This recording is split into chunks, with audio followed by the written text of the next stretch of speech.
ishimwe ntangere ribere Allah subhanahu wa ta'ala. Abakristo haleluya. Pastor apoye kwigisha hano mu mwongera amashi. Urakoze cyane. Jewe pastor namukunze. Ibaze nawe mikoro hariya n'ikiravuga. Nimushire niyi arebe ko ari sawa.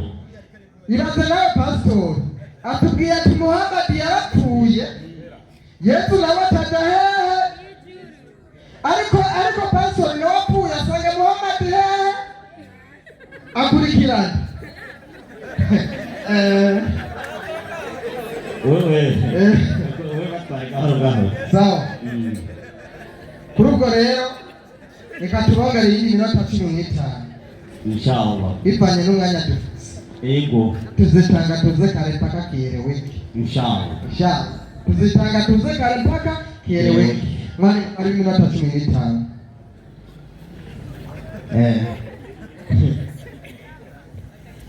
ibintu bimeze neza cyane.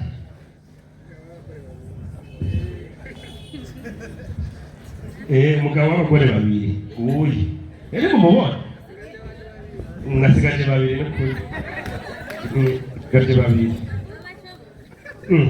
gore bashobora nyine uramubatsa ubwegera umuntu ngo bagutorisha hata amaze yegere nyabago.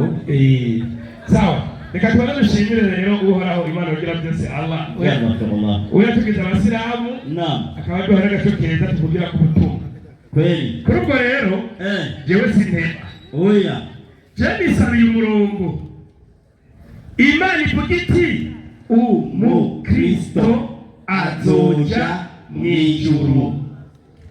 Yawuroze mwari bavuye hano atagenda mu Bitesalonike ba mbere twasomye barimo Abitesalonike Abifilipi 3:2 si sawa. Yego somero nyandiko kuri wacu ni mw'ijuru 3:2 Abifilipi ngorane none gaye tweho iwacu ni mw'ijuru. Niyo mukikugira si Imana irivuze izaniye emotion. Ego nukuri nibyifuzo by'ibishayanye cyangwa igenda ikibani tuge mutoja mw'ijuru mwebwe kushya kumusimbera ukiyongera kuna izorunga soma inyandiko tweho iwacu ni mw'ijuru. ngo tweho iwacu ngo ni mw'ijuru niho twiteze umukiza. ngo niho twiteze umukiza. Ibyo ni ibyizigiro byanyu kwazopfa. none wumva Imana ivuze niwe mwami Yesu Kristo. ngo niwe mwami nde Yesu Kristo. reka niwe Yesu mbe Yesu wewe uri umwami cyangwa bagonze igipoto baribesha. Matayo 10:25 Matayo 10:25 muri icyo gihe Yesu aravuga ati ndaguhimbaza data mwami w'ijuru n'isi. Yesu arazi ko ari uwundi mwami w'ijuru n'isi. None uwo mwami wanyu nawe atayobora hehe ko mubesha abantu haraga karitsiye bamukati haraga Imana yasigaje hatari mw'ijuru n'isi makagasi cyagenda kikumwami waho hantu. Ibyo ni ibyifuzo byanyu ntagira umugira ngo tweho iwacu ni mw'ijuru muhakura abandi bimikirwa mu rusenge yabivuze datwega uyu mwarimu avuye ngaha nawe ni igitangaza nakane. turabwira n'Abayisilamu turazi batangiriko n'ime pasitori yoronka ikindi ntako umuntu azopfa yitwa umukirisu azohonyora mw'ijuru.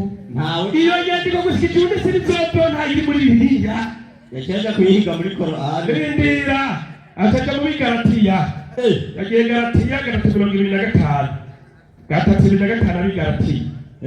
Urabona Aburahamu uramugwa ko namenye arahongoka akazi kawe. Soma inyandiko yego ari Galatiya 3:25 nyarutsa aho muhumviriza yego agira ati ariko ukwizera kwanje ntitukireba n'umurezi. Yego mwese muri abana b'Imana kubwo kwizera Kristo Yesu. Mwese ngo muri abana b'Imana mba kwizera Yesu Kristo.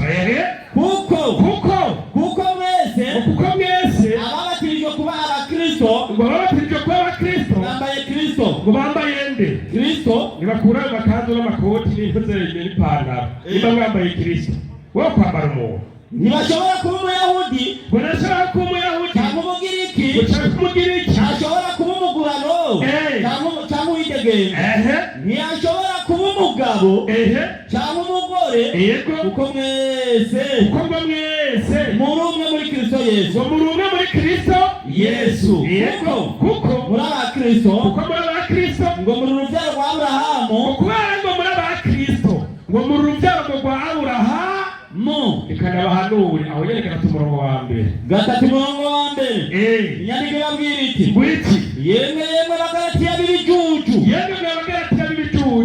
ninde yabarotse kuko kwa Aburahamu yambaye Kristo ninde yabarotse kanani ishura Bibiliya ninde yabarotse umuntu avuga ibyo n'abakomeye neza mu mutwe aba yararotse urazi impamvu ibyo Pawulo yabandikiye mu Bigalatiya umurizi byari byagufashe 12 ariko no bakabiri umurongo w'indwi 12 ariko no bakabiri umurongo w'indwi yego inyandiko iragira iti kandi kugira ngo nayo guteka kwishira hejuru birenze urugero bitewe nuko nayishimye birushiriza kuri bihambaye nicyo cyatumye jewe Pawulo mpabwa igisata mu mubiri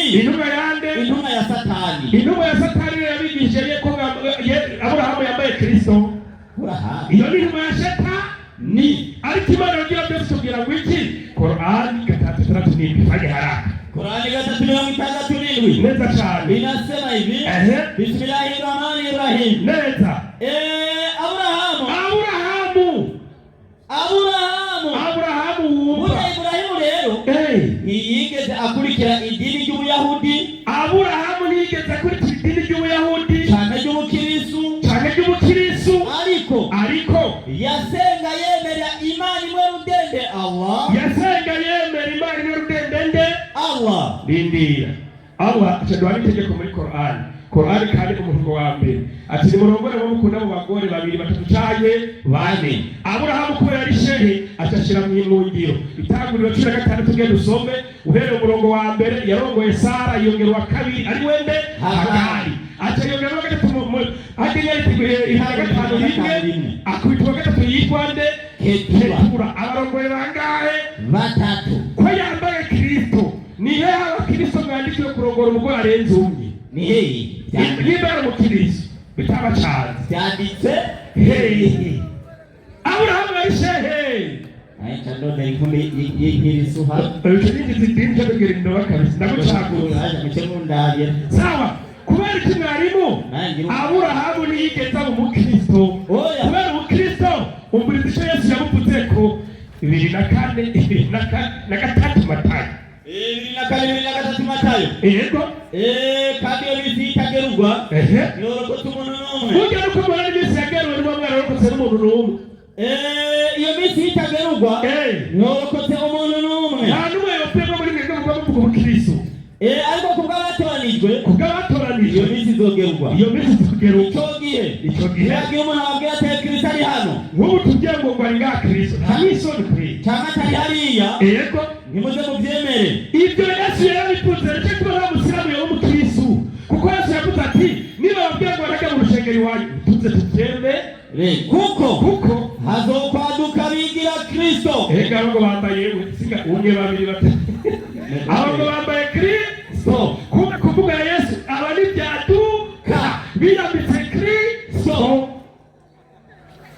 turabandaye acavuga ngo Muhammadi ngo niwe wa mbere kwinjira idini kubitutababarira Muhammadi wa mbere kwinjira idini acasoma Qur'ani yasomye 6:14 soma Qur'ani 6:14 yarutsa 6:14 kwizina ry'Imana nyembazi nyempuhwe yego ntumwa y'Imana ati ntumwa y'Imana gira ababangikanya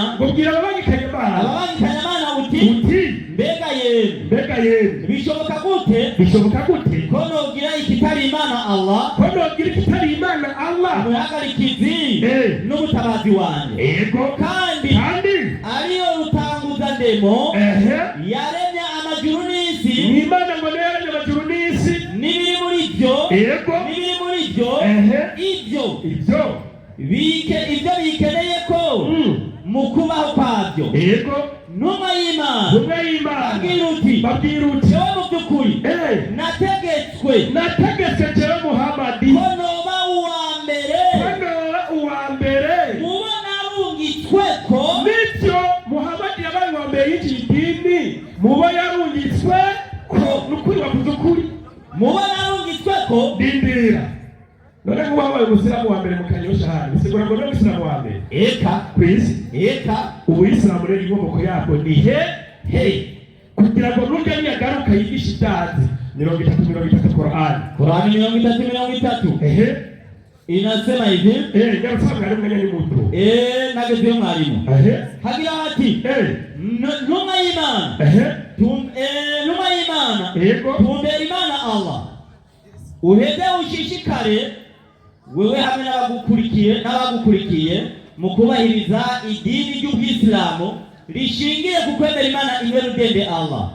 Ukwemera ndemanwa. Ubwisilamu n'ukwemera ndemanwa sukwinjira idini. Ukwemera ndemanwa Allah yaremanye abantu bose Imana yaremye mu isi bose baremwe ari abayisilamu bose n'abari muri Ubwisilamu. Ubwisilamu bwakuvuyeko bakubatije ku izina ry'Imana, ku izina rya Data n'irya Mwana n'irya Mutima Mweranda. Baca gutaka k'umusaraba Data na Mwana na Mutima Mweranda nibahezagire. Timuryawe byawe birarangiye n'umusaraba turagushizeko. Nutumbeze n'uburanga bwawe mu idini ritomboye Islamu. Ni naryo kamere ndemanwa Imana yaremeye iki? Yaremanye abantu. Ni ndemanwa twe twaremanwe. Aburahamu yaremwe ari Umwisilamu. Umwisilamu wa mbere yabaye nde? N'umuntu wa mbere Imana yaremye yamuremye ari Umuyisilamu. Hacabaho intumwa z'Imana zagiye ziravaho abantu basubira mu buhakanyi. Muhamadi acagarukana bwa Busilamu bwariho, aca uwa mbere mu gisagara cy'Imaka mu kuzana Ubuyisilamu.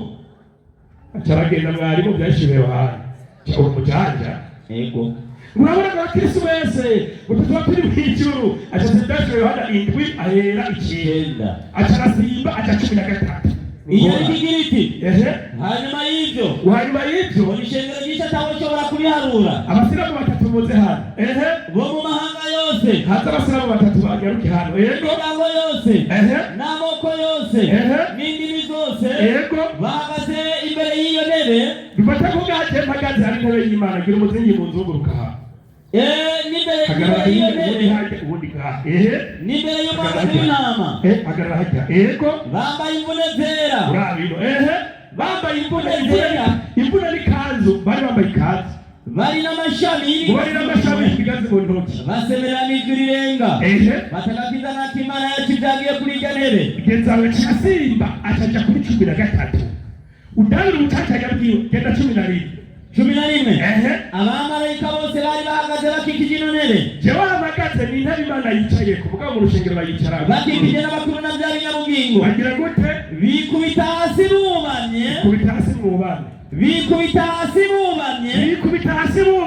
imbere y'intebe basenga Imana bati amen amen. Ngumbayo abana bajyanywe mu ijuru, abana bari mu ijuru n'uno munsi bari mu ijuru acarusha ngo n'abakirisu basenguko. Muramaze kuba mukirisu asenga gutya abakirisu basenguko uko barahana ngo wekejwe ngo n'amaraso y'umwagazi w'intama intama zose tukaba twabaza nta Yesu ari wa intama yari twabaza ibihumbi byinshi nimwipire wowe tubesha abantu ngo urabambaye Yesu byanditse mwana bicarirayo.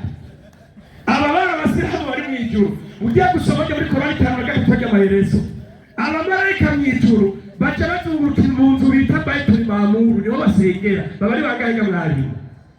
Reka ndabasome umwanya uragiye ndabasome baba bari abamarayika 70,000 nibo basengera kujya mu kigo turi mu ijuru babita Baitul Mamuru bashako wehe mubara bakirisu nyereka hano na hamwe umukirisu azoca mu ijuru acarabesha ngo birisho barese bana bakiristo. Korani 5:11 kubesha Korani 5:11 nta n'uwigeze batizwa ngo mu izina rya Data n'iry'Umwana n'iryaguhemuye umunzane hano nta n'umwe birisho barese nta n'umwe kabisa. Gatanu 11 neza cyane. Inyandiko igira iti yego, na nilipowafunulia wanafunzi atunaza kuhishurira abigishwa banje kwamba waniamini mimi na mtume wangu, atubemba Imana imaze kuhishurira mwemera Imana n'intumwa yayo. wanafunzi wa Yesu wakasema, abigishwa ba Yesu baravuga bati tumeamini, turemeye, nashuhudia kuwa sisi kandi turemeje ko natwe tuko Waislamu. turabayisilamu. Mariko 14:34 ubundi musira maze hano. Mariko 14:34 so bitataka garutse 35 yunguruza imbere gatoya. Yesu yunguruza imbere gatoya, yubama hasi agira gute? arasenga. Uyu yari mukiristo, yari pasitori. uyu yari pasitori. Uyu aho nyene 16 Matayo, 16 Matayo. abigishwa babyumvise, n'abigishwa ba Yesu babyumvise, bubama hasi, n'abamuba mukunyene baratinye cyane. barati uyu n'umukiristo eka Waislamu takbir, Allahu akbar. yene inyandiko umukristo azoja mw'ijuru. Imana ivuga para gutwebwe hehe aho mwebwe bandi. Waislamu takbir. Allahu akbar.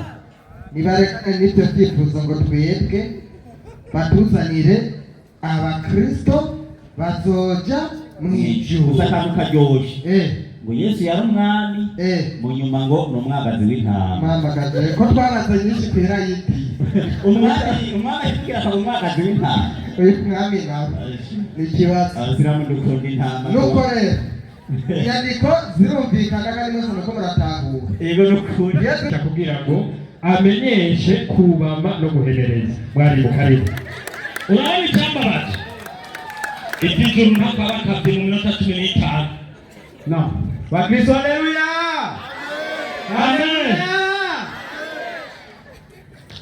Iki kigwa cyazanye bano bayisilamu. Yagiye mu minota ya mbere arazana turonga agira gute, umwarimu aje arafuta agarutse ngaha yagiye deba. Wewe mu minota 15 wakoze iki? Icyo kusenga wazanyita abakristo, wazanyita Paulo, hehe mwari muzoja mw'ijuru. Mwarimu uyu muntu n'ikigwa kimugora kikamunanira nini? Imana yanjye urabyimwarimu Idrisa na unazi ngo mwigisha none kandi mwarimu kurita hehe yora mwisilamu ukuri kandi wijya afite ibintu by'ishavuga ariko namugiza chance kandi kigo ntagitoye sibyo. Reka tumwongere kandi mwarimu sa abahereza kuri ibyo ngo byo kubama Korani ivuga indwi 120 ni bande bakora ibyo bintu bakusoma na wachawi nganarozi wanapinduliwa barubama wanapinduka na wakongera bakabyuka kandi bagasujudu bakahimiriza cyangwa bakubama. Ibyo n'abarozi baragira gute? Barabizi. Hanyuma atarongera avuga ngo abakirisu ngo bazoja mw'ijuru. Sikavuze uyu murongo batambahereye ko ndio mwamhereye kwiyunye gatanu n'ibindi tugaruke haha tubumvise dashikanye 5:27 ubusobanuro soma haranditse ngo 5:27 mu busobanuro na sisi tuliwamrishwa wafuasi wa Isa na twebwe twategetswe kuba abakurikiye Yesu, yani kandi watu wa Injili, akandi tuba abantu b'igitabo cy'Injili, abakristo. Haleluya, amen. Ariko agwenga kubabaranga intumwa za Yesu ngo barabisilamu maskini. Kubera iki ibyo bintu ariko arabivuga nukubera yuko twababwiye yuko ubwisilamu bwateye nyuma mu kigero cya 5 kandi kigeye ubwisilamu bwateye Bibiliya ihari. Niyo mpamvu n'igihe Muhammad yahabwa ubutumwa yabanje kujya kubaza umuntu yahora n'umupadiri yitwa Waraka bin Naufal, abanje kumuhishura bimwe mu bintu byari biri muri Bibiliya. Niyo mpamvu Korani igice cy'icumi umurongo 54 naho dusoma havuga ngo niba utagira icyo mutahura gende mubaze abazomye ibitabo imbere yanyu. Haleluya, amina, haleluya, amina. Wewe wajabo abagabo abisemo Bibiliya itahari nijyawo nk'abavuga kubera yuko byose bisobanutse kiretse batarondeye iki Bibiliya. Iyo mpamvu rero bariko baragenda bavuga ibitari byo baciye aza agitangura kuza ngaha ngo mbanze rero agitangura kuza ngaha ngo Yesu gusa umwami acyasoma Matayo 11 umurongo wa 25 soma ayo magambo Matayo 11:25 usanga Bibiliya haranditse ngo gwiki muri icyo gihe Yesu aravuga gwiki ati ndaguhimbaza data mwami w'ijuru n'isi kuko ibyo wabishije abanyabwenge n'abahanga ukabihishurira intoya. Iryo jambo ngo Yesu yavuze yuko umwami w'ijuru n'isi ari data, ntiyamenya yuko Yesu yabaye umwami w'ijuru n'isi hanyuma ariko kimwe nase kubera yuko Yesu nase ni umwe. 10:31 Yohana baadaye haranditse ngo oya 30 haranditse ngo jewe na data turumwe. Wewe batandukanye rero turabe niba ufise umurongo undi watandukanye turabe iwe ni ushahidi wa Yesu. Mimi na baba wangu tuko pamoja. Haleluya. Yesu leo ni umwami, sivyo? Yesu ni umwami. Hanyuma Korani nayivuga gute? Korani kuna wiki 3:4-5 haranditse ngo mwarimu kugira ngo babyumve neza. 3:45 Korani muri iki gitabo cyabo haranditse ngo kumbukeni waliposema malaika ewe Mariamu Mwenyezi Mungu anakupa habari njema za kumzaa mtoto bila mume. Ati ewe Maria Imana yenumukinyoni muwe yaguhaye ubutumwa bwiza bali ati kwa kutamkwa neno tu ati kubijambo gusa litokako kwake livuye iwawe la kukwambia ndio kukubwira ati byara ukazaa pasina kuingiliwa ati ukabyara bitaciye ku mugabo. Jina lake ni Masihi. Ati jina lake ni Yesu. Isa mwana wa Mariamu. Yesu mwana wa Maria mwenye heshima Mungu w'icyubahiro katika dunia na ahera muisi no mwijuru. Haleluya. Amina. Nimba uyo munsi wowe utemera ibyo ni hehe Muhammad ari umuntu w'icyubahiro mwisi na hehe no mwijuru. Soma inyandiko tunanenga twirare yuko Muhammad yabona afite icyubahiro hehe. Niyo mpamvu mwijuru Yesu bamuhonye ari afite intebe nyinshi kubera icyubahiro yahawe n'iki ni Imana. Soma mara itaje Yohana 10 itaje Yohana 11:13 baadaye 11:13 haranditse ngo 12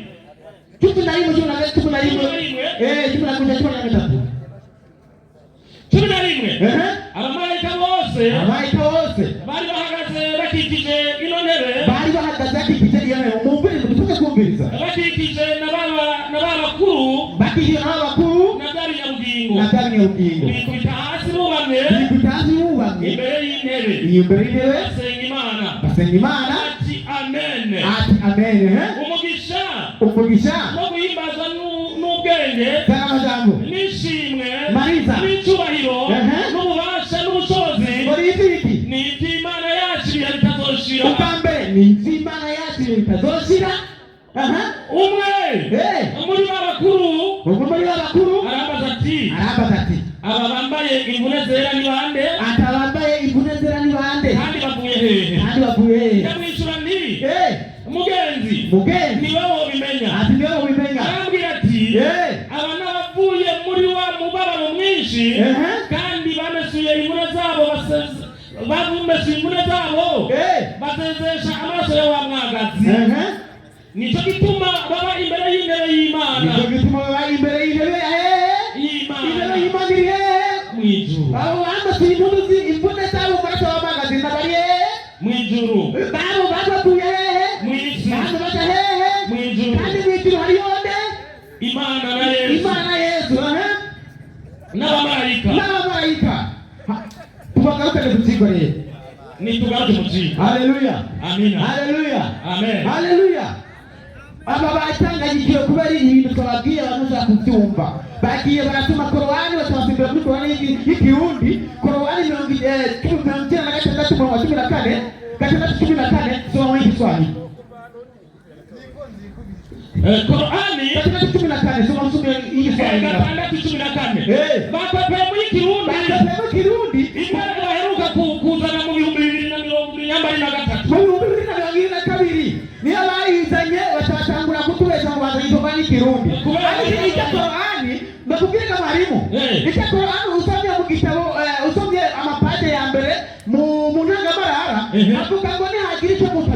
Umuto kwisugi igitabo Qur'ani yahinduwe na Abdul. Areka ni Iyo niko bavuze. Bisigura ngo itanditse ngaho. Ndio wafundikanije. Soma hiki Kiswahili yemewe. Hii Kiswahili nasema hivi. Katika 15. Sema. Kumbuka. Je, nifanye Mola wangu asiyekuwa Mwenyezi Mungu? Ngo ni Mungu ndio imani yake tena imani yokuri. Ambaye ndiye muumba wa mbingu na ardhi. Mandari yale ijuru hizi. Naye halisha wala halishwi. Nawe halishwa.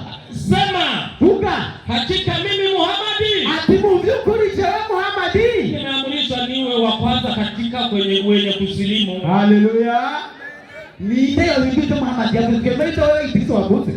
Muhammad ni akwigishije ubutumwa kandi ni wari karavuga ati jewe nategetswe kuba uwa mbere mu Isira. None wewe Idriso wabuze ikeyeje tuhindurire Muhammad yavuze. Tuvuga ko Idriso ari mukuru. Wowe ukakwigisha ko Muhammad ari we numa tukurikira. Ari tuta Muhammad yavuze wewe bari hinde. Tukurikire wewe. Tukurikire wewe. Haya mwalimu. Ndio. Kuigira Kristo anataka wijo. Ahubwo. Ahubwo anataka wijo. Subirayo hali ya Filipi kabiri mu Filipi Galatia 3:16. Igitabo cha Galatia Filipi. Abi Filipi. 3:22. Soma. Haranditse ngo mwalimu. Tweho. Iwacu ni mwijuru. Niho twiteze umukiza kazopa. Niwe mwami Yesu Kristo. Yego. Haleluya. Amina. Haleluya. Atawada batavuga ngo ngwita bintu byavuzwe na Paulo ngo site none kari gitabo cya Bibiliya kandi Bibiliya Qur'ani kabishingira naye yuko ari cyo gitabo cyatanguye. Wewe ubihakana Hande uitwaje iki? Haya, Kamilo 3:12 bandani. Qur'ani 3:12 haranditse ngo handitse wiki 12 yego haranditse ngo na pia nimeamrishwa mimi Muhammadi niwe wa kwanza katika viumbe sawa wanayozisalimisha kezaho tugiye kurabarira abantu baja mu ijuru mbega bazoba bakusimbe ijuru bazojamo niriye nibasanga ijuru bazojamo ari ryarindiri ryimo ibyaremwe byikuti imbere y'Imana bazoba ari mu bazogira gute bazoja ziko bimeze ukuzoma ya Qur'ani 44:4 mwumvise abaziramu ijuru ryabo bazojamo ngene bimeze ndaje rero ubungira kabereke Qur'ani 44:4 soma 44 5:4 yego hivi ndivyo itakavyokuwa ati ukundi kulisoma imeze na tutawaoza mahurini aini soma Qur'ani takatifu hapo takatifu hiyo ni baruani soma takatifu hiyo takatifu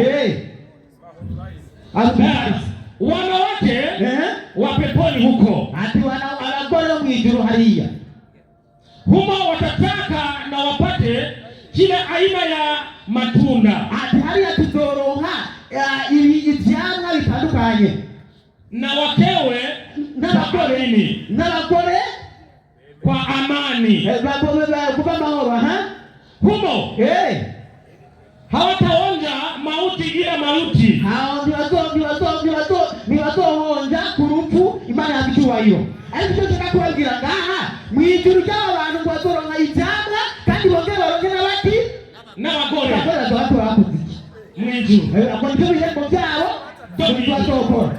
Mwijuru bazorongo bazorongo. Ikajuru cyo bazorongo najyo ni harimo kubera ko Yesu yavuze ko mwijuru turiki abamarayika. Luka 2:3 soma. Luka 2:3 sawa nishi 2:3 katika kanisa tunapiga utumwa wa wake Yesu arabishura ati abisi bararongora kandi barashingirwa ariko abemera bagushika muri yasindi no kuzuka mu bapfuye nibarongora kandi nibashingirwa kubera yuko bimeze gute kubera iki batarongora abagabo bameze nk'abaki ntibaroba kandi bashingirwa kandi ntibaba bagishobora gupfa kuko baringaniye n'abamarayika. Haleluya endelea pako hata peponi nasema hivi peponi hakuna kapera mwijuru na musore mwanamke aliyekufa kabla ya kuolewa na yule aliyeolewa akaachwa na mume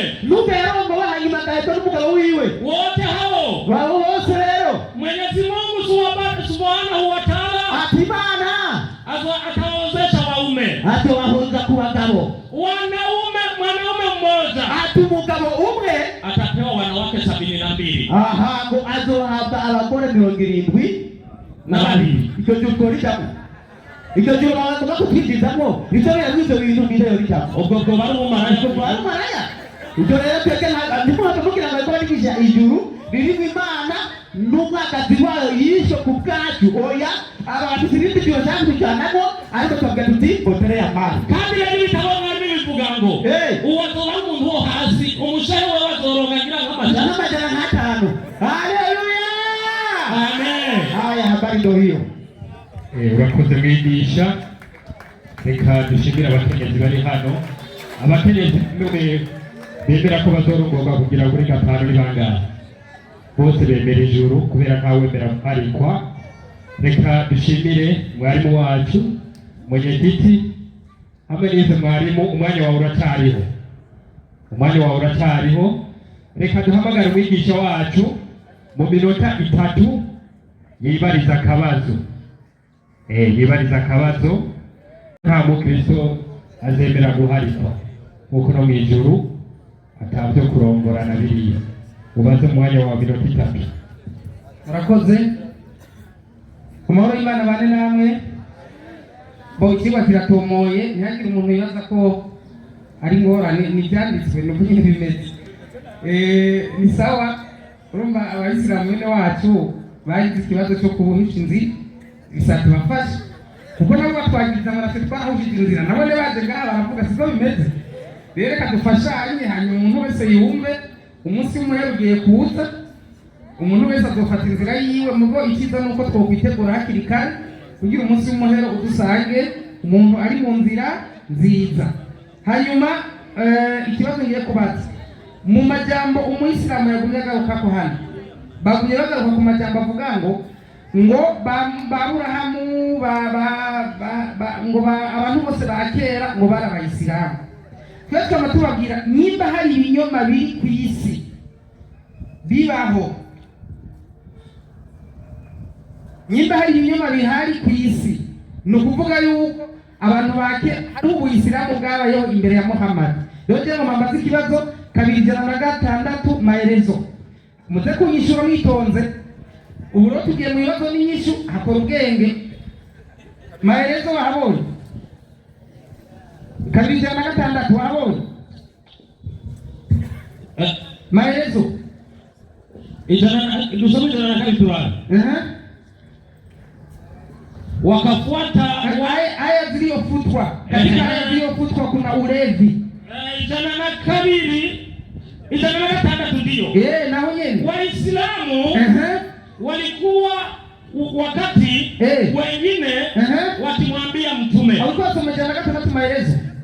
206 aho walikuwa soma 204. Ndio. Sotakiza ko uwo murongo wa 204 havuga ngo abayisilamu ikindi gihe babwiye Muhammad ngo barinde nk'umwungera ribiri ibitungwa byo kubera bafise ubwenge buke ni wajibu. Naone 206 ulevi ulikuwa halali kabla ya kuja Uislamu.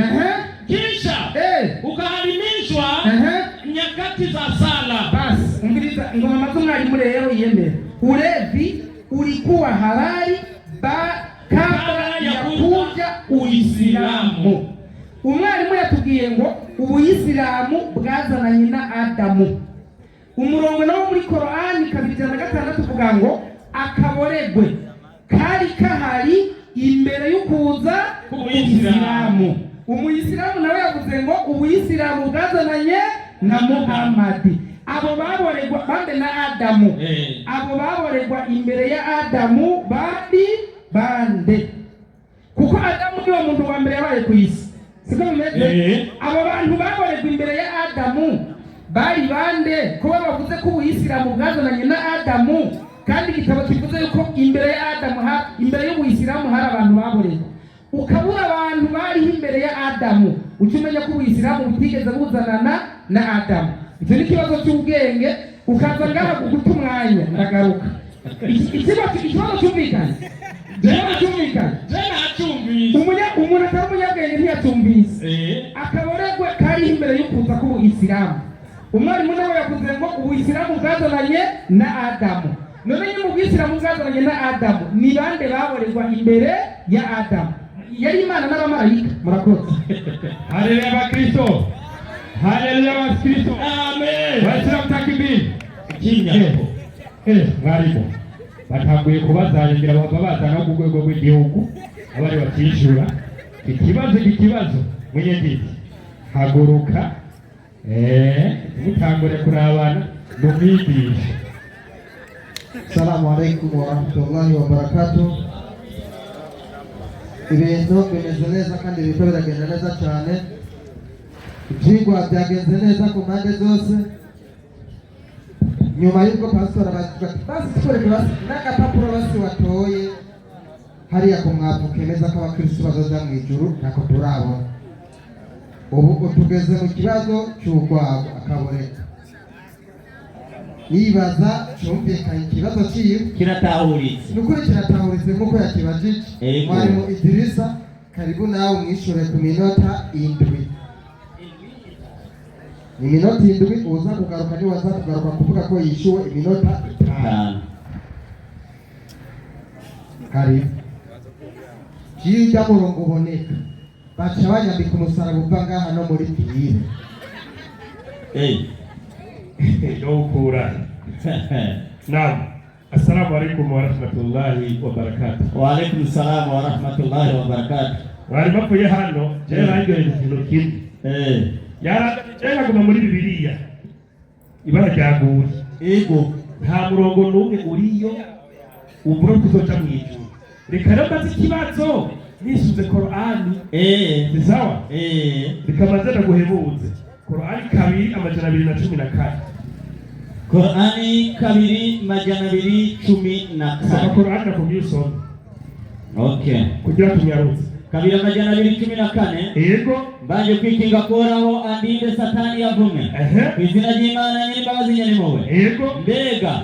Nibaza ko muzokwinjira mu bwami bw'ijuru. Ujya babaza ko uzinjira mu bwami bw'ijuru. Mutabanje gushikirwa. Ntibyashikiye ababayeho imbere yanyu. Ababayeho imbere yanyu. Bazundindire. Acarabaza akabaza. Ngo none Ubusilamu bwari bwavuye hehe? Gukora abantu bahora baborekwa mbere ku bw'Isilamu buza. Gaza hehe nuwaza hano. Sababu nuturiyo aya hari. Ubwo bw'Isilamu ingorane yanyu muvanye Qur'ani mutayizi. Inuma y'Imana Muhammad sallallahu alaihi wasallam. Haro aya tururuka mu gihe ariko ahishurirwa. Qur'ani yazanye n'inuma y'Imana nde Muhammad. Ariko imbere y'inuma y'Imana Muhammad harabaye ibindi bitabo. Qur'ani 3:2.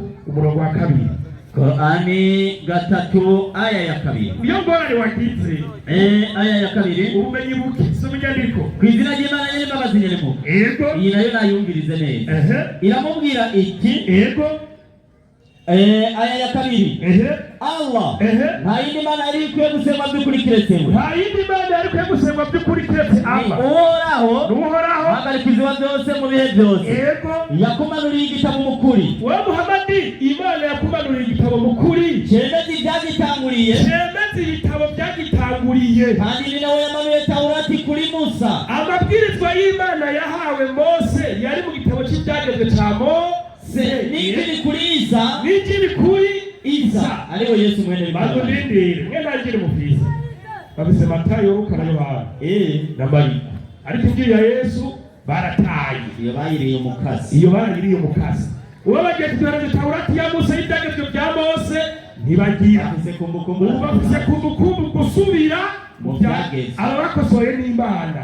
babisubiyemo muca musubira mu byagezwe by'Imana mu gitabo cyo gusubira mu byagezwe baca bakosora Imana barondera igitabo gishasha kigizwe n'ibitabo bitanu twita Pentateuch itanguriro kuvayo Abalewi guharura gusubira mu byagezwe baca bipangira igitabo aba bomenya iby'Imana wapi gushika ku munsi w'imperuka kugira umenye Qur'an azoje kuri igice bitasa inaca gituma mu gihe cy'intumwa y'Imana Muhammad sallallahu alaihi hari habinjira idini bakaguma baborerwa Imana irababuza kunywa inzoga mu nyuma kwegera kunywa inzoga kutagusenga banyoye Imana imaze kubona ko baca bagenda gusenga banyoye ica yurutsa n'iyindi aya mu gihe cy'intumwa y'Imana Muhammad ibabuza kunywa inzoga burundu 590 Qur'an 590 Qur'an ibyo tasomye Qur'an nabyo wumenya aya ya mbere ati wala takrabu swala ati bimwegera isengesho mwaborewe muganga aca bagenda bagashaka no gusenga ko baba babore we Imana ishyize itegeko icyo bita ivugurura ry'inyandiko icyo bita approche itegeko ryari rihari mu Imana iza kuri inyanyu so nyandiko inyandiko itema bemeye mu by'ukuri ibiboneza akamari no gutakambira ibigirwamana no kuraguza no gusenga ibigirwamana cyo kimwe no gusenga Yesu n'umwanda ati ibyo byose n'umwanda wo mu bikorwa bya Shetani ati ibyo biri mu bikorwa bya Shetani ni mwitandukanye nabyo kugira ngo mutunganire acabaza ati none ababorerwa imbere ya Adamu bari bande iyo nyandiko nabwo yurutse mu gihe cya Adamu iyo yurutse mu gihe cy'intumwa y'Imana Muhammad ibyo Adamu ntibyamurawe iyo niyo nyinshi cyarabintumwa y'Imana Muhammad n'abasangira ngendo biwe n'Abisilamu bashasha mu gihe cy'intumwa y'Imana Muhammad nicyo gituma ari amategeko ya Yesu Muhammad atakurikije harona ya Yesu na Dawudi na Mose Yesu atakurikije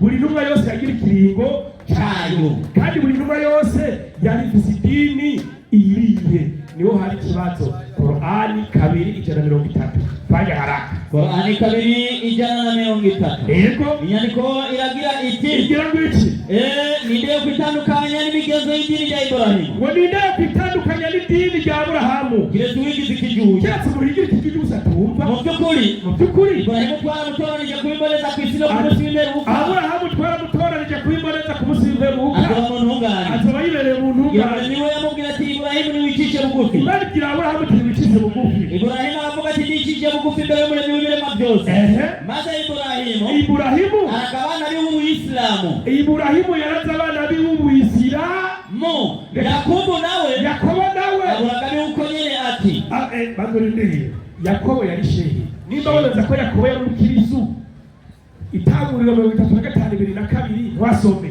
Yakobo yarongoye abagore bangahe 4 ababyara ku miryango 12 y'Abisirayeli ni hehe yari umukirisu wereka Yakobo umukirisu n'abagore yabwize kandi acavuga mwarimu ngo mwijuru ngo ntakurongora mwijuru nivyo rega nta bibi nyeniriye mwijuru umuntu agwaye ikabyo uzoburongoye nta kurongora mwijuru ariko abagore bakoze neza mw'isi twebwe Abayisilamu tuzoba turi kumwe nabo mwijuru n'uturiro musaya oya ni wihangane Mathayo 19:2 usomere Kiswahili 19:2 nasema avuga wewe na kila mtu aliyeacha nyumba au ndugu wa kiume au wa kike umuntu wese bazosiga ikintu cyarika cyose kwisi asiga umukobwa asiga umugwana asiga umwana asiga inka asiga iki uwo ni Yesu yego au baba au mama cyane nyina au watoto au mashamba kwa ajili ya jina langu kwa jina la Yesu atapokea mara 100 wazohabwa mw'ijuru inshuro ijana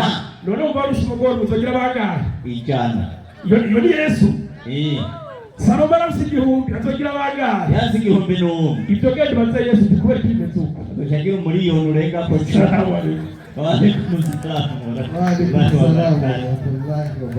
Waislamu takbir Allahu akbar Salomo azotagira 1000 azogira umuriyoni harenga ko cyane Asubisiramu n'umunyeka kumbe ko shehe Yakobo nawe yarongoye bangahe 4 hama nduzenya Aburahamu nawe bangahe 3 batabane rero kwisi cyane kumbe ba Yakobo na 8 hama Ibrahimu nawe batapigwije n'icyo na Yesu yatubwiye 3 kamba kate nanjye saba niyongeze wa 3 nanjye ndashiramo wa 3 basi nzokwize basi mokere so hati zote kwiza nanjye tuwa wenye kiti karibu karibu iminota 5 avuga ko yishyuwe cyangwa atishyuwe mu minota yiwe 5.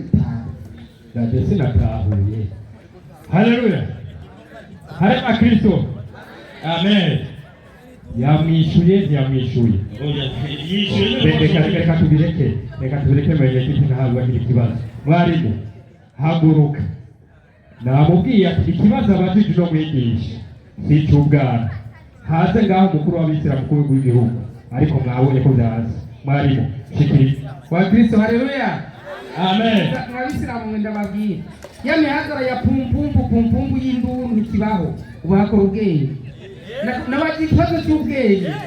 Rero reka ndabereke ibintu biri ingena abene wacu n'ukuri bataraca ubwenge mu basengera. Umviriza umurongo aheretse ko 19:29 Matayo, kandi umuntu ariko aramwumviriza yokaza ngo ariko aravuga ibintu byo. Soma mwumvirize muca mwumva mwenyene yuko abisimu bataragira guhagarara mu bantu ngo bigishe ijambo ry'Imana. Soma nyandiko 19:29 Matayo. Yahejeje ngo abantu ngo bazoronka ngo nijana ibyo bavuze. Soma umuntu wese gutahura, yani gusoma no gutahura n'ibintu bibiri. Umuntu wese yasize se cyangwa nde bindira umuntu wese yasize urugo cyangwa bene nyina sawa cyangwa bashiki be cyangwa se cyangwa nyina cyangwa abana cyangwa itongo kubw'izina ryanje azobishumbushwa umurengera. Yabisomesheje muri Bibiliya y'Iswahili nta ngorane. Abashakashatsi mu bitabo barakoresha indimi. Avuze ngo azoronka 100. Ikibazo ndabereka impamvu bataraca ubwenge. Iyo ni isiguro yo mu buryo bw'impuhemu. Nyimba wewe ubitahura uko mu ijuru uzoronka ba papa 100. Kuko Bibiliya ivuze ngo uwasize se cyangwa nyina cyangwa itongo cyangwa iki ngo mu ijuru azobishumbushwa umurengera. Mu Giswahili ngo 100. Wewe ubitahuye mu mubiri uko nyene mu ijuru uzoronka ba papa bawe 100. Ibyo biburi baho muratahura, kandi Qur'ani iremeza yuko mwe mutaratahura 2:104 maherezo. Ntimuragera kwigisha mwebwe muza ngaho gucengacenga umuntu ataramenyereye ntazi kubumva. Mugo twe dutegura ibikorano kugira ngo bafise ubwenge babumve. Qur'ani iragira bakurira inkoni mu gishyitsi. Ntimuragera kwigisha 2:104 maherezo. Uzoronka ba mama bawe 100. Aho muba mushaka gukwepera ku bagore kuko kwigira ngo muzongera abagore benshi kuko idini yanyu mukurongora gusa. Uzoronka ba mama bawe 100 wewe atotera fahe 2:104 maherezo. Waislamu Bilita sijewe ni nyandiko Waislamu walikuwa wakati mwingine ikindi gihe babwiye Muhammadi watimwambia Muhammadi mtume bamubwiye gute raina yani kuwa ukituchunga wewe Abisilamu. Ikindi gihe babwiye Muhammadi we Muhammadi uduchunge kama mchungaji mzuri. Uduchunge kama mchungaji mzuri anavyowachunga wanyama wake. Kwani sisi Waislamu ni wajinga. Bado mngali wajinga. Hamjakuwa walimu. Mngekuwa walimu mngeelewa maandiko, lakini mnazunguka pale kimwili. Yaani Biblia ni kitabu kinaongozwa na Roho Mtakatifu. Mmuzo muzabiri mu musigiti mupfa kuvuga Abisilamu bakitagira hano turiga. None n'ikibazo n'abazitari ikibazo cy'ubwenge cyavuga ngo Qur'ani 2:106 maelezo. Ndahasubiremo. Washaka hasubiremo. Ulevi ulikuwa halali kabla ya kuja Uislamu. Umviriza mu byo mwigisha mwebwe mwahenza Abisilamu bose mubabwira ngo akabore ngo Uislamu bwazananye na Adamu. Ariko Qur'ani yayivuga ngo akaboregwe kariho imbere y'uko Ubuyisilamu buza. Bisigo hehe ntakariko uwo genda usome yuko ari Maka cyangwa mu Isilamu ntahariho. Umviriza Ubuyisilamu bwazananye na Muhammadi ku mvugo yaba none akaboregwe ngo kariho imbere ya Adamu y'Ubuyisilamu. Bisigura ngo imbere ya Adamu hategereza kuba hariho abantu baboregwa. Nyimba kuko Ubuyisilamu bwazananye na Adamu. Dusanzwe imbere ya Adamu atabantu bariho baboregwa. Bisigura ngo icyo ni kinyoma. Ubuyisilamu ntibwazananye nande na Adamu. Ibyo ni ibintu by'ubwenge nibyo tugeze ko nitikiri mu mihazara y'induru. Mwe muzotubwenge cyane udashobora kucisha kuvuga ati dusuye kuyiga ibyo turiga. None rero umviriza 62:3 nje nkompleta mwumve yuko Abisilamu muje hirya y'ejo iby'Imana mukwiye kubyigishwa n'abatangiye imbere yayo. 62 Korani 3. 62 6:3 haranditsemo kandi ibyo umviriza mwabari mumwe nimwe kandi mwagera kuba bari ntimuzoze murakwepa inyandiko basomye muri tafsiri te iyi uzozuzana iyo nyene ntuko ukwepera mu yindi ni ubu umaze guca ubwenge. 3 bavuga gute na amemleta kwa wengine miongoni wao walio bado kuungana nao. Sawa? Nao ndiyo sisi Waislamu tuliokuja nyuma. Tuliokuja lini? Tuliokuja nyuma. Waislamu mlikuja nyuma. Asante. Murakoze cyane mwigisha. Twavuze ngaha kwa ibibazo by'ubwenge munyegiti. Sinakubwiye mwigisha wacu. Ko ni ibibazo by'ubwenge. Ubwenge urabwo wagumbi.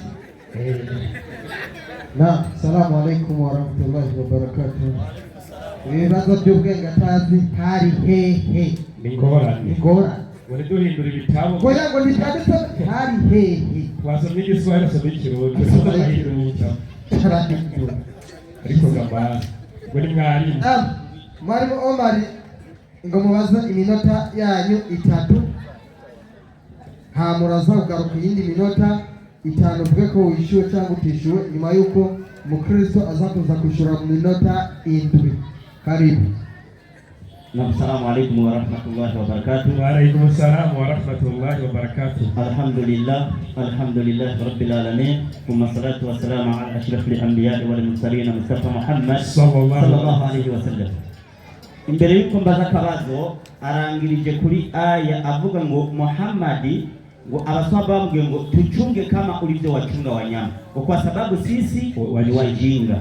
Ikamaenda kwereka abajinga baribo Abaheburayo 5:11 uko abakristo bakwiye gukura mu by'Imana. Icyambere ijambo ry'umutwe rivuga ngo uko abakristo bakwiye gukura mu by'Imana. Yani ahubwo tubaganira n'inzora mu by'Imana baganya kumuvise ko byinshi byo kuvuga ndiyo kandi bigoye isobanura ndiyo kuko mwabaye bitumva. Icyambere turiko tubaganira n'ibitumva naho mwari mugeze kuba bigisha mwenye kitumuravye n'ubwanwa ubona ko ari umwarimu ariko naho mwari mugeze kuba bigisha kuko mumaze igihe kirekire mwiga basha abadivantiste biza imyaka myinshi oya bariga ndiyo ukwiye kongera kwigishwa n'abanye ryambere ry'itanguriro ry'byavuzwe n'Imana. Ure twagarutse kongera kubigisha ivyambere ry'itanguriro ry'byavuzwe n'iki n'Imana kandi mwahindutse bakwiye gutungwa n'amata. Izi ni nzoya mpamvu zihubuka ariko ibigori tuzigaburira amata naho nyina gafite ukoroshe niyo buri gito ujyabigumye niyo nuko utunze n'amata ataramenya ijambo ryo kukororoka kuko abaruruhiye tuganira n'impinja rero mwampinja mu mugende gahoro sawa ariko ibyo ujyabigumye ni ibyabakuze ibyo birekera abayisilamu ibyo kujya bigumye n'ibyo abakuze n'iby'iwacu. Reka rero nibariza akabazo kandi agakaragumyega reka nibariza akabazo Korani 3:85 haravuga hati ndiyo uzorondera irindi dini ritari Islamu. Imana nyeranda muri Korani iti uzorondera irindi dini ritari Islamu ntazotemererwa. iryo dini uritwara kwa so uritwara kwa nyoko iryo nuzigera uryemererwa kandi ku munsi w'imperuka azoba ari mu bahombye. Nimudufashe rero banyakuba naho mukiri inzoyi mutume muhamagara Revera Pasteur wavuze ngo duhamagare gutwara abayisilamu mu rwego rw'igihugu. Reka nibahamagara mu diakoni mwene muhamagara Revera Pasteur azabafashe muturondere akarongo kamwe gusa ni hehe umukristo azoja mwijuru. Ikibazo gihere apana kuvuga ngo tweho ngo iwacu ngo ni mwijuru cyane ngo tuzomusanganira mu bico n'ibihuna by'amayi. Mwene muzana akarongo kamwe muri Bibiliya cyane no mu kindi gitabo cy'icyo cyose umukristo azoja mwijuru. Ikibazo gitegeye ukuri namyido nukuri bicagiye none hari akandi kana kiyavuga sawa ndakarangiriza ko. Allahu Akbar. Asante sana. Mukristo azokora neza azoja mwijuru. Kabwoshira kazokora nabi. Wewe kitu karibu muhamagare mugezi wawe ku minota 7 gwiwe. None ni ishuri. Okay. ntangorane kubera kari akabazo gatoyi nagira ndakishura ariko kubera twebwe nta ruhusha dufise. Mwarimu haguruka. Ikibazo n'umwana yoyishura avatiriye birambabaje kuba uhagurukije umwigisha nk'ubu ikibazo n'umuavatiriye yo kwishyura. Mwarimu ngo wongere ujijibure bakura ikanzu. Haleluya Kristo. Abayisilamu turabahaye mwiriwe amahoro n'imigisha yo kuri mwebwe. Abigisha ku ruhande rw'abakristo bigishije byinshi nyina amatwi yumvise kuko icerekwa n'ikibona kibyuga naco n'icyumva. None rero umushehe abuze ayakira n'ayamira azanye umurongo muri Qur'an uvuga ngo umuntu azorora irindi dini atari Islamu. Urabyumva? Yego. None iryo dini ry'Islamu ko ari ryo baje kudefanda. Ubwa mbere batanguye babesha ngo iryo dini ryatanguye kuva kuri Adamu. Bamaze kubona ariko bitekurutse nta murongo n'umwe uriho werekana yuko Islamu ariko dini ryatanguye kuva kuri Adamu. None cyo kuvuga ngo uzorora irindi dini atari ngo atari Islamu nazobona irindi dini atari Islamu rirahari. Kandi na Qur'an kayerekana yuko hari dini atari Islamu. Genda 2:13 Qur'an. Isome hapo maelezo. 2:13 hiyo tafsiri ya Barwani hiyo. Tafsiri ya Barwani. Ndio, haraka. Soma haraka. 2 mwalimu. 13. Tumaze Qur'an hivi hadi Islamu bila hali. 13. Maelezo. Ndio. Na Wakristo ndio nao wanasema mfano wa hayo. Na huku wote wawili wanatoa ushahidi wao kutoka hivyo vitabu vyao vya Biblia wanavyoviamini ndio wao wote na wale washirikina wa Kiarabu wasiojua chochote. Basi Abakristo hamwe n'Abayahudi bafite igitabo cyitwa ngo bashitangira ushinga naye akoresha igitabo cyitwa nde Biblia. Mugabo abashirikina yani washirikina ni watu ambao wasiojua Mwenyezi Mungu, yani wale wanaoabudu masanamu ni Waarabu. None Muhammad si Mwarabu. Sasa ni Kiislamu. Na tuzile tu kurabuka au yihenze. Soma Yohana 20:4. Nyarutsa. Yohana unazingurwe ichete cha mbere cha Bisalonika kandi murongo wa 16. Nyarutsa. 24. Mbona intebe z'ubwami? Mbona intebe z'ubwami? Mbona bazicara kuri zo? Mbona bicara kuri zo intebe z'ubwami? Bahabwa ubucamanza. Bahabwa ubucamanza. Kandi mbona ubugingo bw'abaciwe amazosi. Mbona ubugingo bw'abaciwe amazosi. Bahogwa gushingira intahe Yesu. Bahogwa gushingira intahe Yesu. N'ijambo ry'Imana. N'ijambo ry'Imana. Nibo batasenze cya gikoko cyangwa igishushanyo cyacu. Nibo batasenze cya gikoko cyangwa igishushanyo cyacu. Soma. Kandi ntibemeye gushyirwa kw'ikimenyetso cyacu mu ruhanga cyangwa mu kiganza. Hagararaho ngo mwijuba ariko bapanga intebe z'ubwami ngo habonekagire abantu bapfuye bapfiriye muri Kristo Yesu baciwe amadosi guhogwa gushinga intahe Yesu. Harumisa bumvise ko subira ahandi Abatesalonike ba mbere 4:16. Soma. Abantu bose bapfuye nta muntu azotuka atari mu Kristo wenyine. Soma. Abatesalonike ba mbere bazotuka ajya mu ijuru. Haranditse ngo kandi igicete soma icyete cya Abatesalonike 4:16. 16. Kuko umwami wacu bwiwe azoza amanutse avuye mu ijuru. Aranguruye n'ijwi rirenga hamwe n'akamo k'umumarayika. Mukuru. N'inzamba y'Imana. Maze abapfiriye muri Kristo Yesu. Bazomanza kuzuka. Twende. Maze natwe abazoba bakiriho dusigaye zoca duteranwa nabo mu bicu dusanganire umwami wacu mu kirere. Basi abatoduka mu ijuru n'abantu bapfuye bizende Yesu. N'abazoba bakiri bazima ku isi bizende Yesu. Nibo bazohitana n'abaduga kumusanganira hehe mu kirere. Nta Muislamu n'umwe arimo abosabye mu muriro. Abaroma 8:1. Umuntu wese muri Yesu Kristo azotuma n'urubanza jehanamu. Abari muri Kristo Yesu, abari muri Kristo Yesu nta rubanza ruzobatsinda. Rubanza ruzogira gute? Ruzobatsinda. Abari muri mahanga bazogira gute? Bazokwirwa. Hanyuma bazogahe mw'ijuru byagore. Mukweli mwaminifu ukurasa 203 nisome hapo. Mukweli mwaminifu. Matendo 23 soma. Pepo ya Waislamu. Itunga Waislamu. Pepo ya Waislamu. Itunga Waislamu. Yiko. Chini.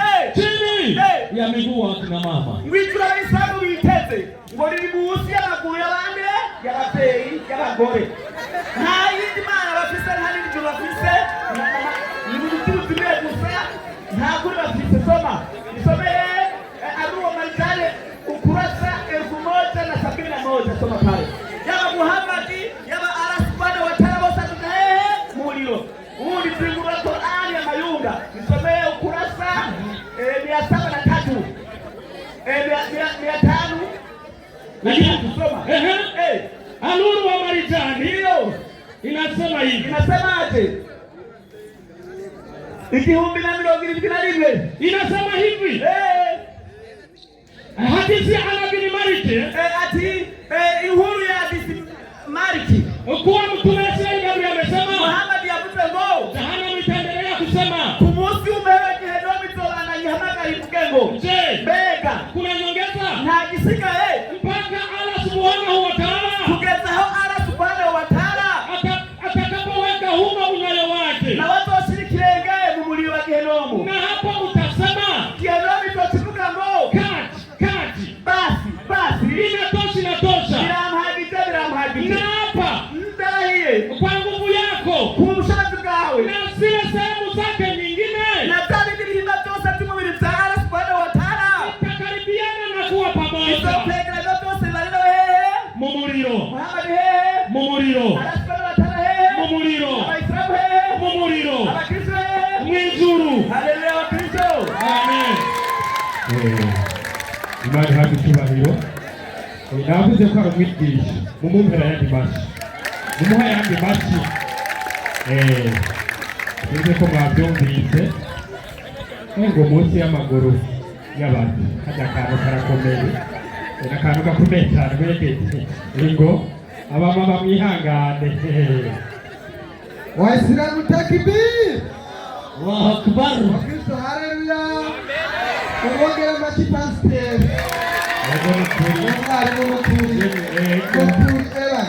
Mutuhaye make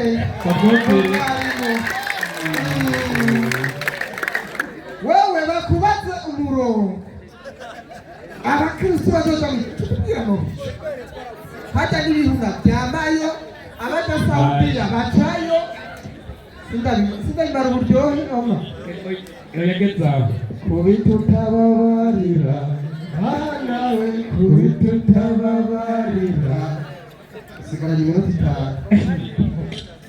Waislamu takbir. Allahu akbar. Wallahi akana kamara mazi. Umuntu bamubaza abakristo bazoja mw'ijuru acatubwira ngo tuzoza gusanganira umuntu mu kirere. Uwo mu kirere gaye ni mw'ijuru. Mu kirere gaye ni mw'ijuru. Ya nukuri. Umuntu yovuga ko yagishuye aduza urutoki. Mwabo bari hanze. Yumvise umukristo azoja mw'ijuru. Yumvise umukristo azoja mw'ijuru. Imana ibahezagira. Reka rero genda mukure ku nzira. Mukumukura ku nzira reka mbanze nifuti acherekana ngo abarabu waliyo abarabu babashirikina kandi nako yiyongere ko ngo abarabu babashirikina ngo basenga iki amasanamu. Reka mbere ndabereke abasenga amasanamu. Somera ibyizigiro bihambaye paji ya 33. Hari igitabo cyo muri urushengero cyo cy'Abadivantisite.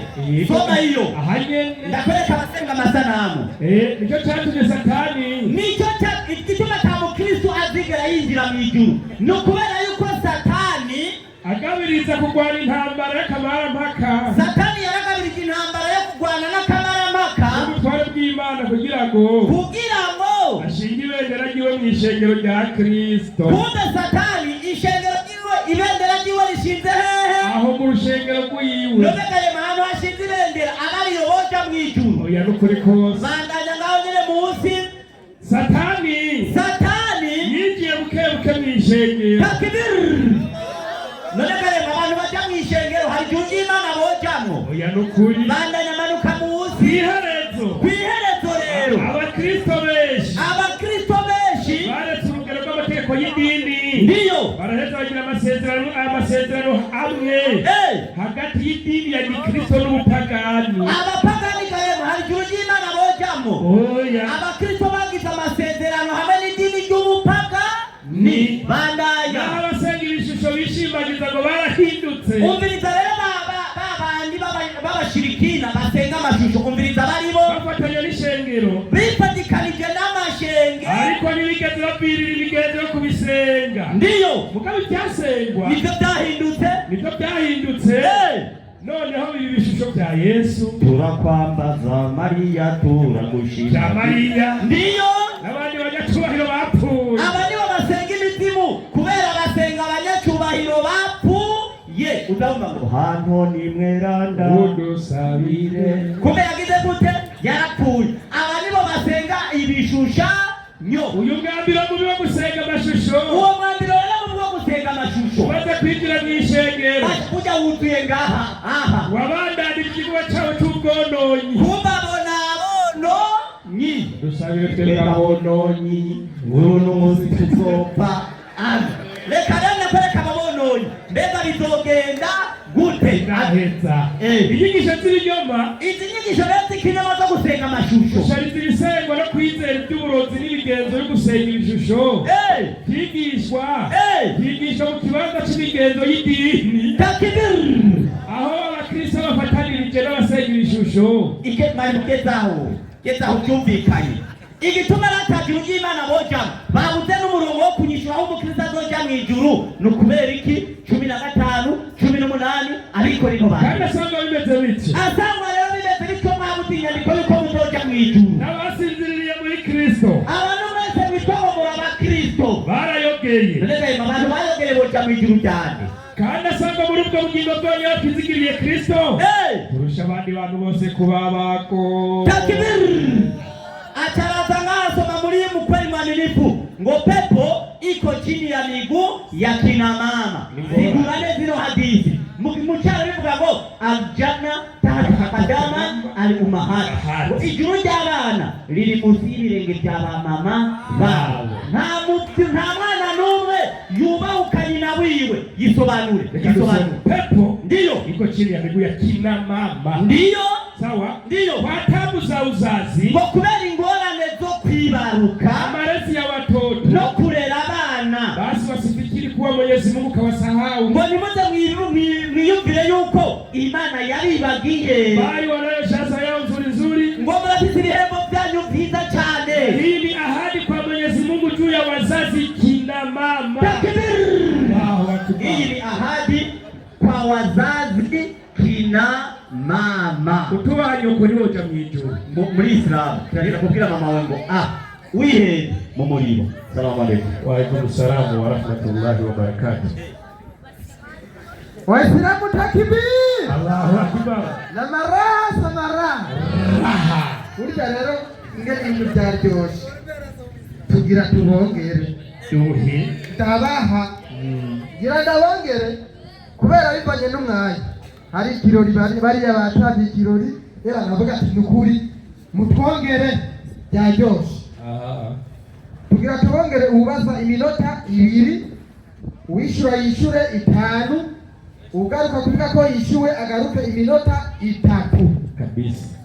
ubu ubaza akabazo koroshe kugira turabe kubonda. Haleluya. Amen. Abanezerewe mugire gutya. Abakunda umwami Yesu mugire gutya. Amen. Yesu ashimwe. Amen.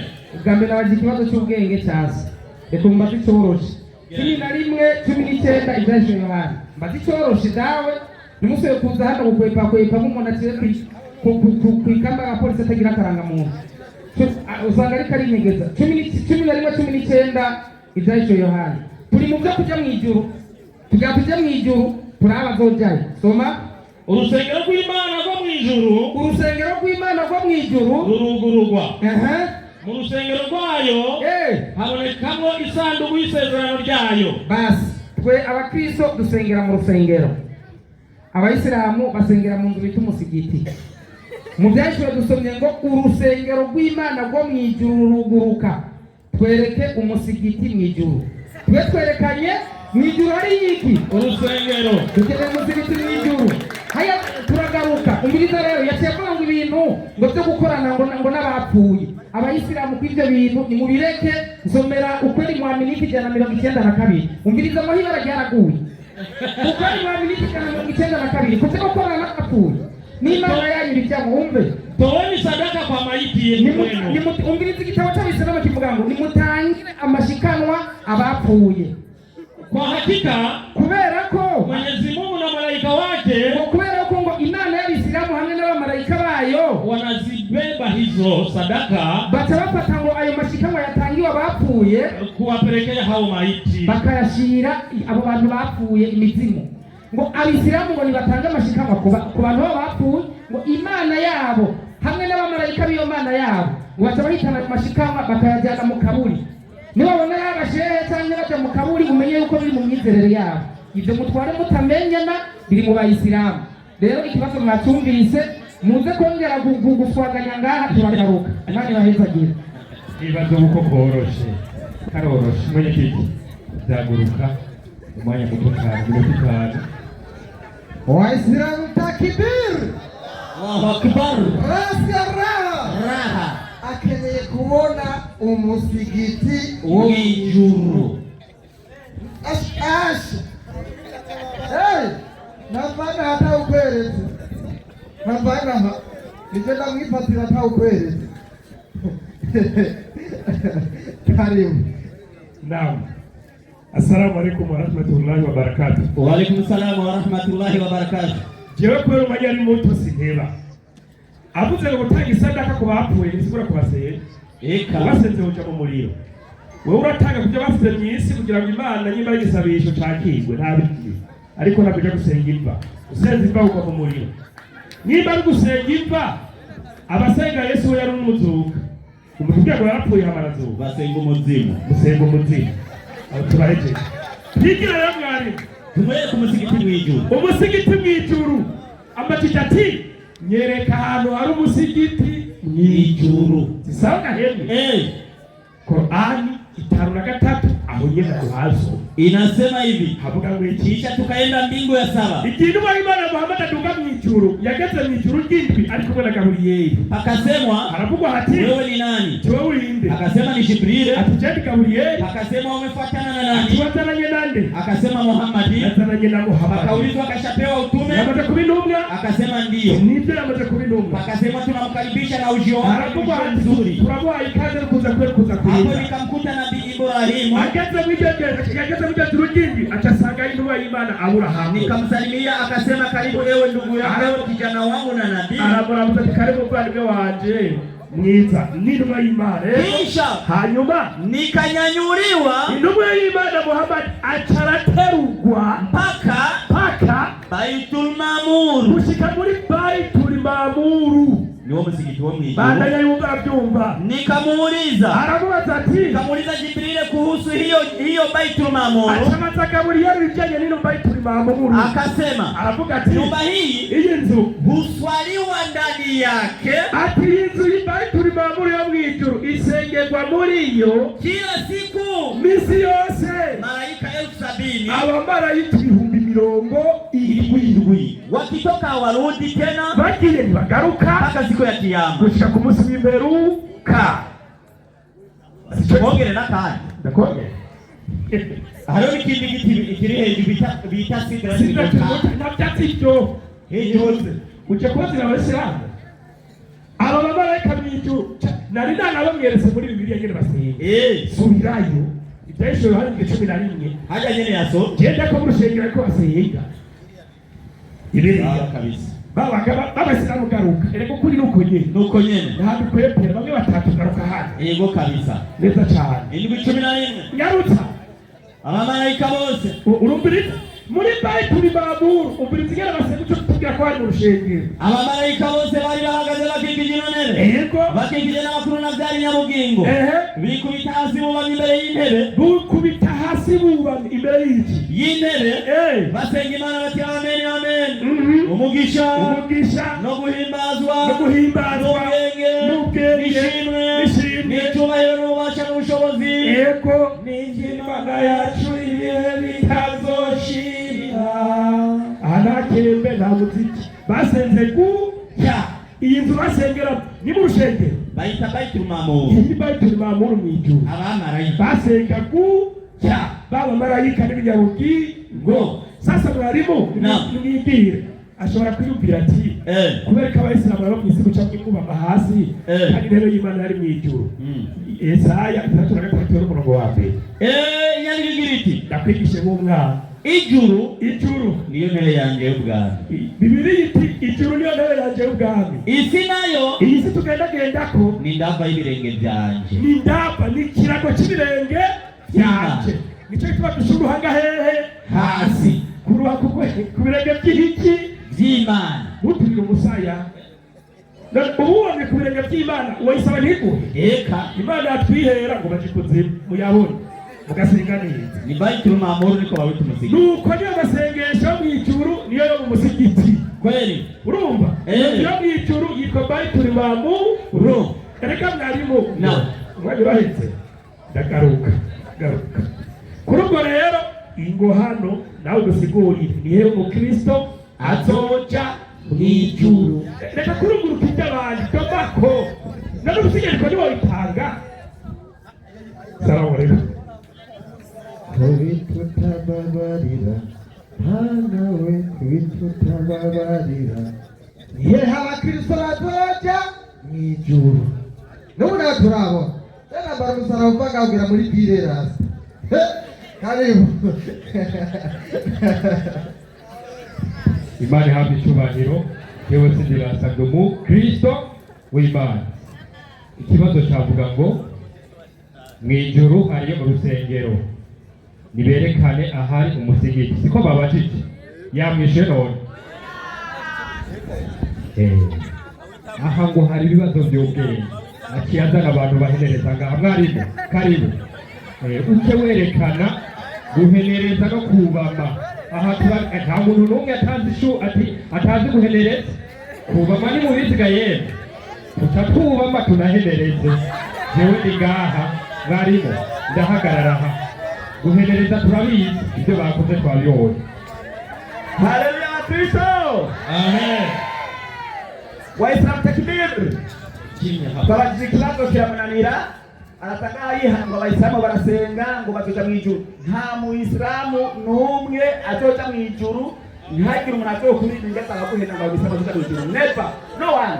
Soma 12:106 Quran haraka 12:106 inasema hivi. Aya soma.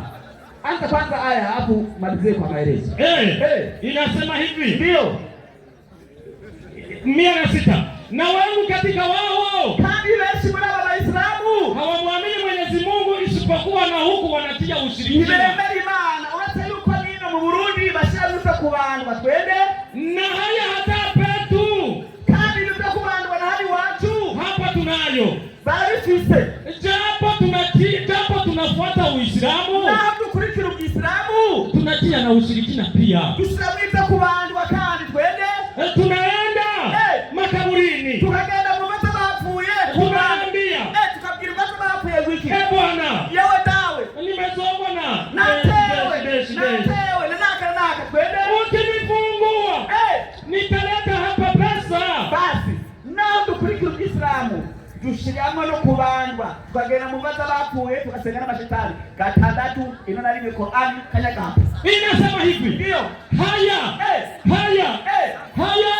yanaonyesha kuwa ilipelekana yuko makafiri wa zama hizo abapagani wa kera babo walikuwa afadhali bali mitende katika itikadi yao kuijanye juu ya uwezo wa Mwenyezi Mungu kwenda Imana kuliko usumba hawa Waislamu wa zama hizi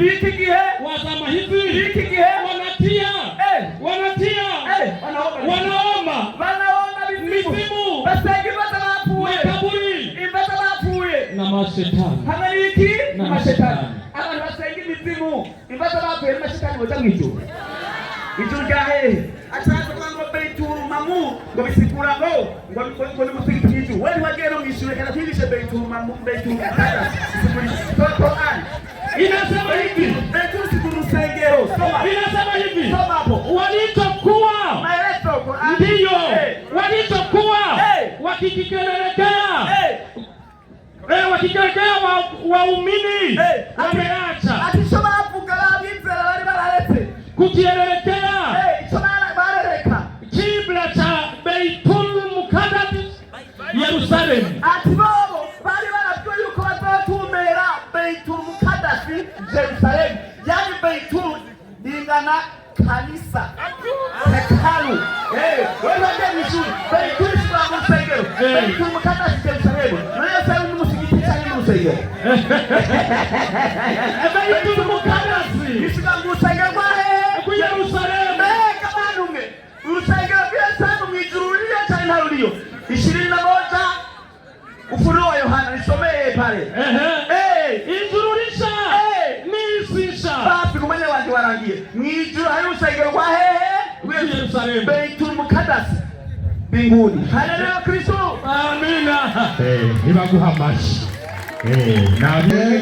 ngo warize ngo kubitera biteranye dawege ndogo rurimi rupinze bijya kuvuga icyana yasinda tibatsa Allahu akbar inna lillahi wa inna ilaihi raji'un bari mu Idirisi ereka hino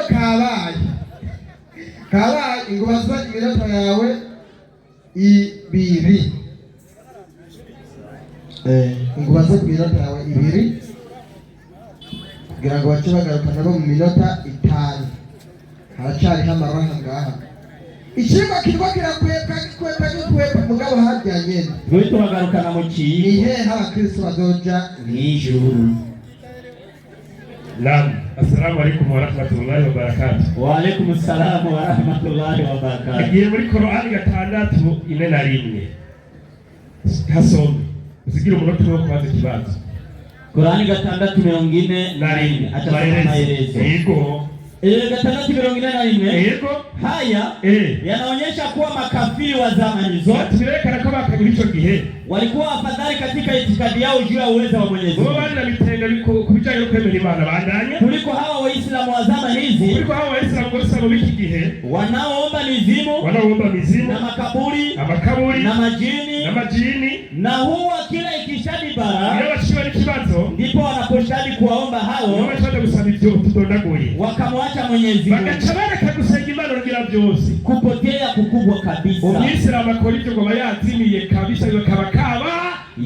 uwo bayavuye mu Bisilamu kutabimaze kuko kuri tuzoja mw'ijuru igatwe tuvuga ukuri ugenda ubeshe ngaha aho kwezi cyandiko mwenge wasaga bakaburi ubiko tuzoga mu muriro w'Umwisilamu uba wazimiye wataye ataravuga ati ngo naho dukurikira Ubwisilamu bahari barabaroze wowe higaye mabuga ayiwanyu burya ntabari ntabatanga isumu ngaha ntabariyo ngo musigire tubahise twobabura kuko kuri tuzoga mw'ijuru kweli bose bariyo ariko dutegetswe twese kubireka kuko ni icyaha. Ikibazo cyanje 40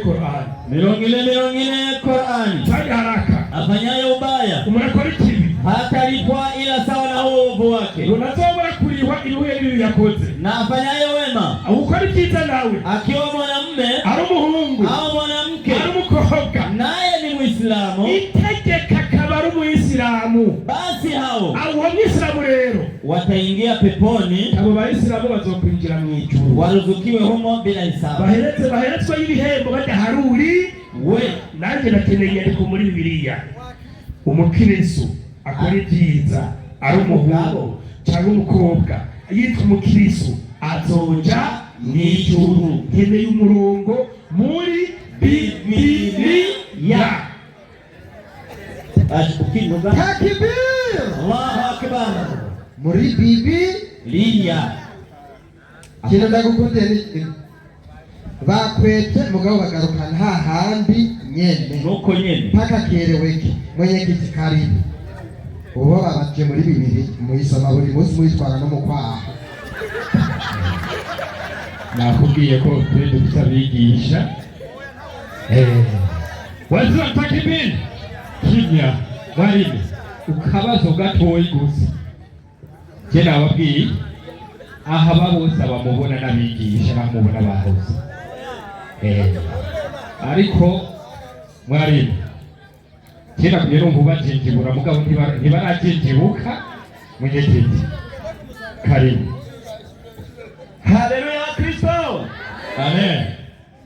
Ati ngo muri Korani 40 umurongo wa 40 ngo havuga ngo umuyisilamu wiwe yarakoze ibyaha ari umugabo cyangwa ari umugore ngo azoja hehe ngo mwiju iryo juru ntibaho ntari mara guhenda urabyumva kenshi ntakarizo mwasi makana bishure bwo byose ikimbiro nico kivuga ngo umuyisilamu w'umugabo cyangwa umugore yakoze ibyaha azoja hehe mwijuru ariko sibyo niriyo mani hementanya ntabayisilamu azoja hehe mwijuru nta munsi Muhammad cyangwa abayisilamu bose ni hehe mu muriro. Nenda mayunga ukurasa 533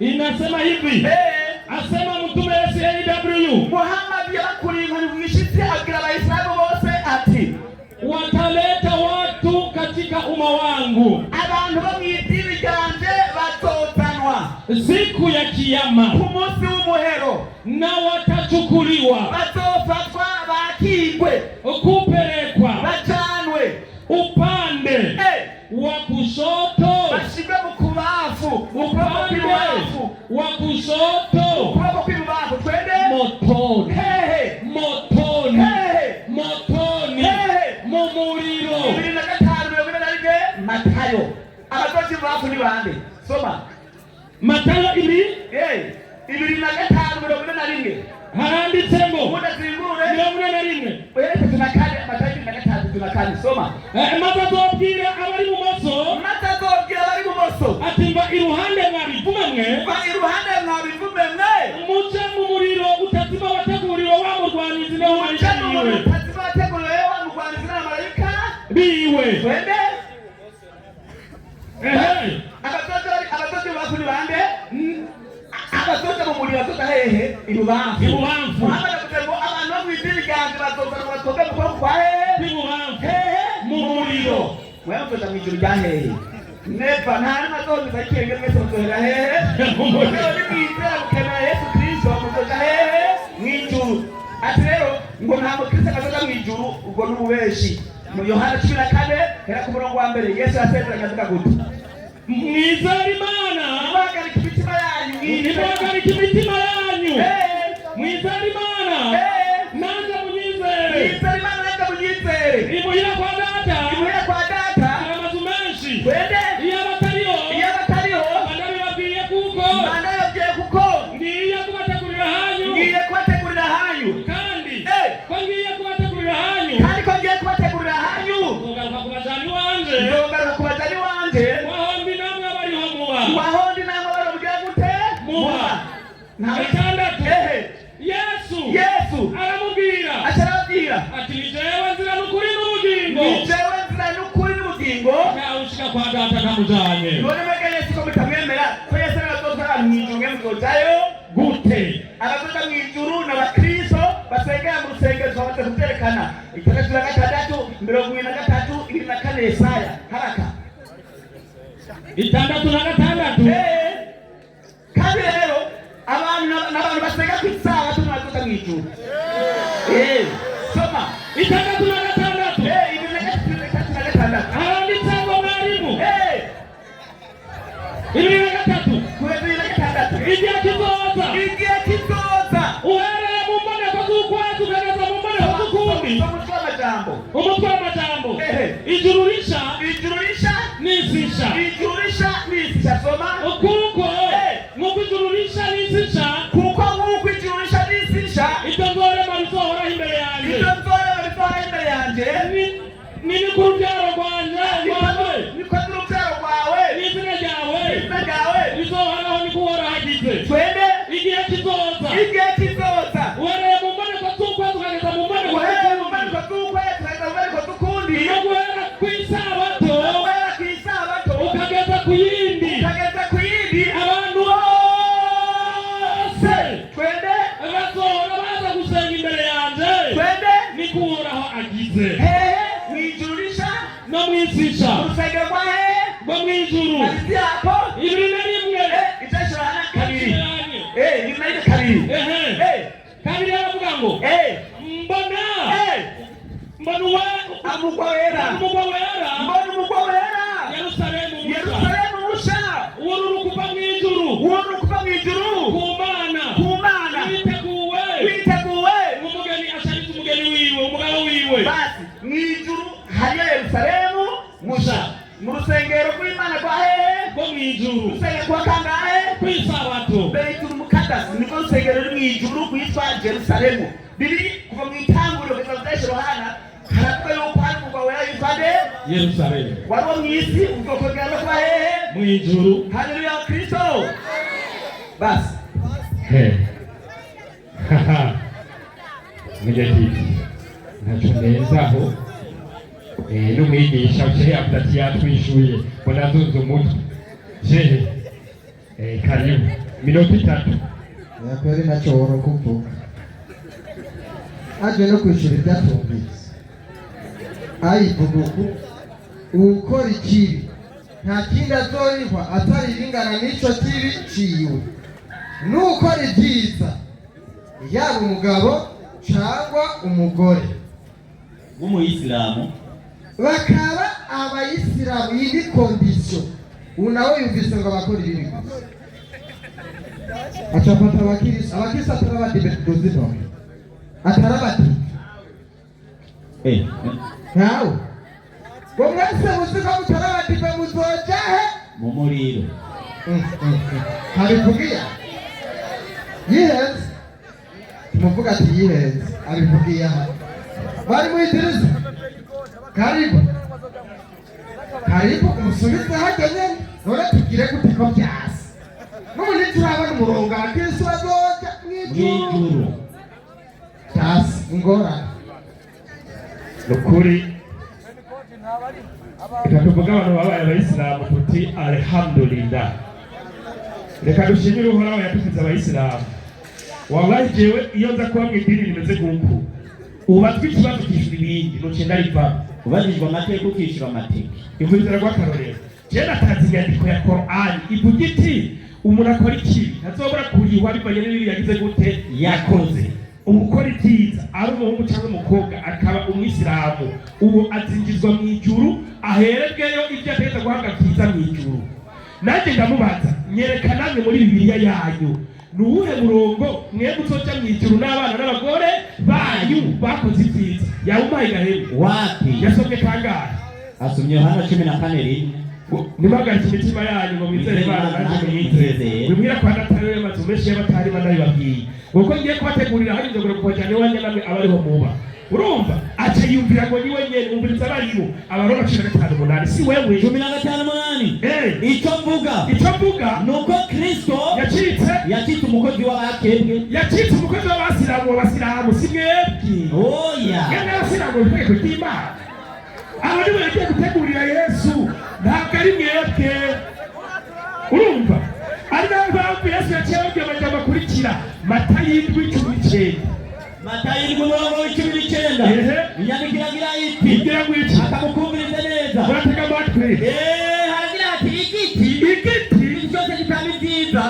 cyose gitamba ibyiza ashinga kigaterwa mu muriro nicyo gituma muzijyandiko ukwiye umuriro nuko uzobamenyera ku byo baba burya mwebwe twe turabamenyera ku byo mwaba ko mwabuze inyishu buri wese agomerera kimani ngaho Yesu ubona umwami Yesu yavuze ngo naguhimbaza ndatangamira ijuru n'isi bagaca bayigoya ngo Yesu niwe mwami sibazokwinjira mu bwami bwo mu ijuru. Yesu ati umuntu wese amubaza mwami ntazopfa honyoye mu ijuru benshi azongera kuri wa munsi w'Imana twavugishwa n'Imana mu izina ryawe ngaba bigo baratatabiza amashengero kuko baravugishwa n'Imana nitwasenga abadayimoni mu izina ryawe nitwakora ibitangaza byinshi mu izina ryawe ngaba wibumwitira humuka mu izina rya Yesu bambaye n'amarori ya miyopi ni hato batingi urati ntawe nigeze bamenya Yesu azobatera amashuti avuga ati puho kisinigeze n'abamenya ngiraho mwamora bizira mwe mukweli mwaminifu paji ya 30 tatudari msoma inasema hivi hapo kamwichi abakafiri rero yale wapigaji abo bantu ngo bapinga jambo ry'Imana tubabwira ko bakwiye kuba abasilamu hawataingia katika pepo ya Mwenyezi Mungu